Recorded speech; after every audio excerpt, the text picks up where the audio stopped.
വോട്ടിങ്ങിൽ ശക്തമായിട്ടുള്ള മത്സരം കാഴ്ചവെക്കുന്ന രണ്ടുപേരാണ് ഷാനവാസും അനീഷും.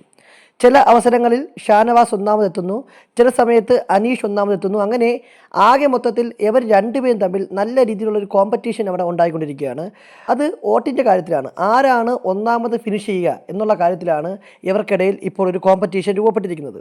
ഷാനവാസ് ഓൾറെഡി കഴിഞ്ഞ ആഴ്ചയിലൊക്കെ പെർഫോമൻസ് വെച്ച് അത്യാവശ്യം ഫാൻ ബേസുമായി മുന്നോട്ട് പോകുന്ന ആളായിരുന്നു.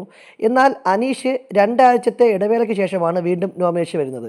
സ്വാഭാവികമായിട്ടും അനീഷിനെ സ്നേഹിക്കുന്ന ഒരു കൂട്ടം ആളുകൾ അനീഷിനെ നല്ല രീതിയിൽ സപ്പോർട്ട് ചെയ്ത് നമുക്ക് കാണാൻ പറ്റും. ഷാനവാസിൻ്റെയും സ്ഥിതി മറിച്ചല്ല. ഇവർ രണ്ടുപേരും അടുത്ത സുഹൃത്തുക്കളായതുകൊണ്ടും പരസ്പരം എല്ലാ കാര്യങ്ങളും പങ്കുവയ്ക്കുന്ന ആൾക്കാരായതുകൊണ്ടും ഇവരുടെ ഫാൻസിൻ്റെ ഇടയിൽ പോലും ആ ഒരു സൗഹൃദം നിലനിൽക്കുന്നുണ്ട് എന്നതാണ് ഏറ്റവും വലിയ തെളിവ്.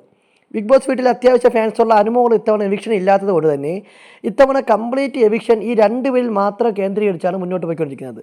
അതായത് പോൾ ചെയ്യുന്ന വോട്ടുകളിൽ ഒരു 60% കൂടുതൽ വോട്ടുകളും അനീഷിനും ഷാനവാസിനുമാണ് കിട്ടിക്കൊണ്ടിരിക്കുന്നത്.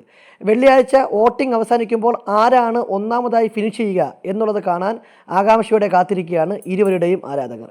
ബിഗ് ബോസുമായി ബന്ധപ്പെട്ട കൂടുതൽ അപ്ഡേറ്റുകൾക്കായി നമ്മുടെ ചാനൽ സബ്സ്ക്രൈബ് ചെയ്യുക.